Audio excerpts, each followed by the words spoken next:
My dear students, welcome back. कैसे हैं आप सभी? आशा है आप सभी हेल्दी होंगे। देखिए, आज हम लोग कॉल्स इन एरियर्स पढ़ने वाले हैं कि आखिर कॉल्स इन एरियर्स होता क्या है और इसका अकाउंटिंग ट्रीटमेंट क्या होता है।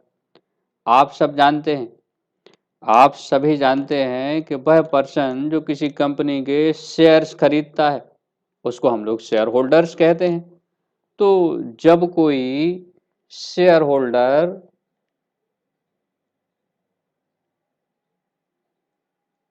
जब कोई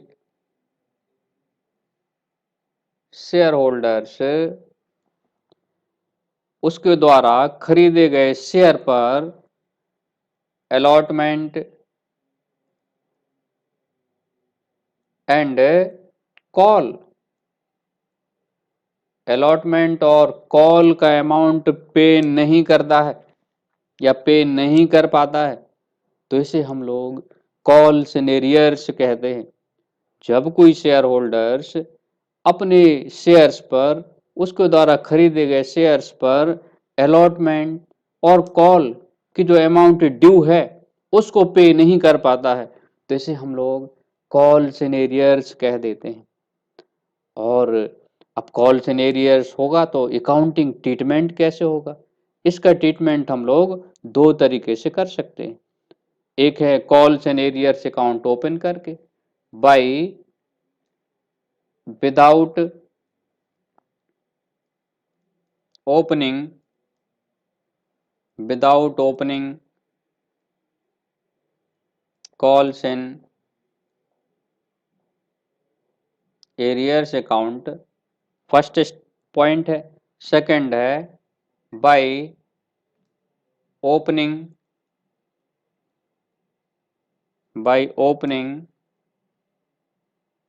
कॉल्स इन एरियर्स अकाउंट यानी हम दो तरीके से कॉल्स एंड एरियर्स का ट्रीटमेंट कर सकते हैं। एक है कि हम लोग calls and arrears account open ही ना करें बुक में, और सेकंड है कि calls and arrears account book में ओपन किया जाए। तो हम लोग एक एग्जाम्पल से देख लें। हाँ, अब क्वेश्चन ये है कि कैसे पता होगा कि एरियर्स अकाउंट ओपन नहीं करना है या calls and arrears account open करना है। ये क्वेश्चन में क्या इंस्ट्रक्शंस है आपको उस पर डिपेंड करेगा। यदि क्वेश्चन में कोई इंफॉर्मेशन नहीं है, there is no information given in the question regarding opening और not opening calls and arrears account, तो ऐसी सिचुएशन में हम लोग without opening calls and arrears के साथ ही ट्रीटमेंट करेंगे। आपको calls and arrears account open करने की जरूरत नहीं रहेगी। हाँ, अगर क्वेश्चन में लिखा है कि calls and arrears account open किया जाए तो हमें calls and arrears account open करना होगा। एक और खास बात, कई बार क्या होता है, एक शेयर होल्डर ने अलॉटमेंट का पैसा नहीं दिया लेकिन बाद में वो अमाउंट उसने कॉल के साथ पे कर दिया। तो ऐसी कंडीशन में आप लोग calls and arrears account open कर लेंगे तो अच्छा होगा। तो हम लोग एक छोटा सा क्वेश्चन देख रहे हैं, ठीक, जिसमें हम लोग दोनों कंडीशन सीख लेंगे, without opening calls in arrears account और by opening calls in arrears account. दोनों तरीके से हम लोग एक क्वेश्चन को सॉल्व करेंगे। बहुत सिंपल है कॉल्स इन एरियर्स। और कंपनी की बैलेंस शीट में इसका क्या होता है? जब हम लोग कंपनी की बैलेंस शीट तैयार करते हैं तो मेन हेड्स होता है शेयर होल्डर्स फंड और फिर इसके भीतर होता है शेयर कैपिटल। तो कॉल्स एंड एरियर्स को हम लोग जब हम लोग कैलकुलेट करेंगे subscribed and not fully paid capital और फुली पेड कैपिटल, तो उस समय हम लोग कॉल्स एंड एरियर्स क्या करेंगे, डिडक्ट कर लेते हैं। ठीक, तो हम लोग एक क्वेश्चन देख रहे हैं छोटा सा। एक X X company limited issued X company limited ने issued 20,000 shares. X company limited ने 20,000 शेयर्स इशूड किए। ये 10 ईच है, 10 ईच। और अमाउंट पेबल कैसा है, 10 each amount payable amount payable rupee 3 on application, ठीक है, rupee 5 on allotment and rupee 2 on first and final call। ये पॉइंट हो गया, क्वेश्चन हो गया। अब क्या हुआ, नॉर्मल क्वेश्चन है, शेयर इशू की है 20,000, 10 ईच है, 3 रुपये एप्लीकेशन पर है, 5 रुपये अलॉटमेंट पर और 2 रुपये कहाँ पर है, फर्स्ट एंड फाइनल कॉल पर। अब एक शेयर होल्डर के पास कितने शेयर थे, 1000 शेयर थे। एक शेयर होल्डर के पास 1000 शेयर हैं। उसने क्या किया, कॉल का पैसा पेड नहीं किया। किस चीज का, not paid call money. Call money means first and final call का पैसा उस पर्सन ने नहीं दिया। अब हमें एंट्री बनानी है, तो देखिए नॉर्मल एंट्री क्या बनती है, शेयर इशू कर दिए, फर्स्ट एंट्री क्या होगी, बैंक के अकाउंट डेबिट टू, अब हमने इसमें इक्विटी प्रेफरेंस नहीं लिखा तो नॉर्मल लिख दे रहे, टू शेयर एप्लीकेशन अकाउंट है। 20,000 शेयर्स है, ₹3 ऑन एप्लीकेशन, 20,000 इंटू 3 कितना हो गया, 60,000 रिसीव्ड हो गया application.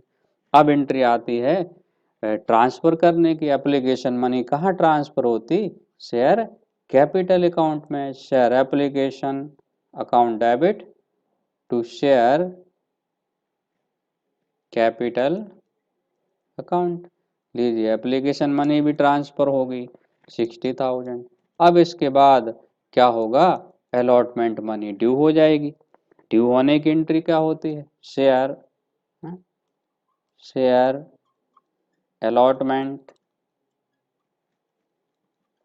Account debit to share capital account. लीजिए अलॉटमेंट ड्यू हो गई, 20,000 शेयर्स है, 20,000 इंटू 5, 1,00,000 रुपये अलॉटमेंट ड्यू। अब अलॉटमेंट मनी रिसीव्ड हो जाएगी। क्या एंट्री होती है आपको पता है, bank account debit to share allotment account, bank account debit to share allotment account. 20,000 shares पर 5 रुपये रिसीव्ड हो गए, 1,00,000 रुपये।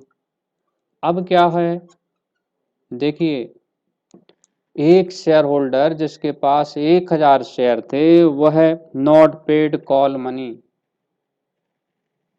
मनी नहीं दी है, कॉल का पैसा नहीं दिया उसने। अब क्या होगा, कॉल का पैसा नहीं दिया, इसका मीनिंग क्या हो गया, कॉल्स इन एरियर्स हो गया। जब कोई शेयर होल्डर अपनी अलॉटमेंट या कॉल पर कोई अमाउंट ड्यू है और वो पेड नहीं करता है तो उससे हम लोग क्या कहते हैं, कॉल्स इन एरियर्स कह देते हैं। अब भैया कॉल्स एंड एरियर्स हो गया तो ट्रीटमेंट कैसे होगा, पता कब चलेगा कि उसने पैसा नहीं दिया, देखिए पता चलता है अमाउंट रिसिव्ड होते समय। तो इसका मीनिंग है कि ड्यू की एंट्री हम लोग फुल अमाउंट से बनाएंगे। अब कॉल ड्यू होने की एंट्री, शेयर क्या बनेगी, share first and final call account debit to share capital account. ये कॉल ड्यू हो गई, कितना था 20,000 शेयर और एक शेयर पर 2 रुपये थी, कॉल इंटू 2 हो गया 40,000 रुपये। कॉल ड्यू तो हो गया, अब कॉल रिसीव्ड होने की एंट्री पास करनी है। तो रिसीव्ड करते समय हम लोग कर रहे हैं अभी केस नंबर 1, जबकि calls in arrears account open न किया जाए, not opening calls in arrear. हम लोग एक कंडीशन कौन सी कर रहे हैं अभी, not opening calls in arrears account. अगर calls in arrears account open ना किया जाए तो कैसे एंट्री बनेगी? तो बहुत सिंपल है एंट्री। आपको तो अमाउंट रिसीव्ड की नॉर्मल एंट्री बना लेनी है जैसे आप बनाते थे। क्या एंट्री बनेगी? Bank account debit to share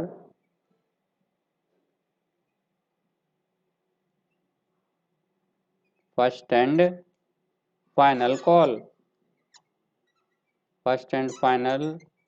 call account. ठीक, कुछ ज़्यादा नहीं करना, नॉर्मल एंट्री पास हो गई। Bank account debit to share first and final call account. हाँ, अब क्या देखना है? कितनी शेयर पर कॉल रिसीव्ड नहीं हुई?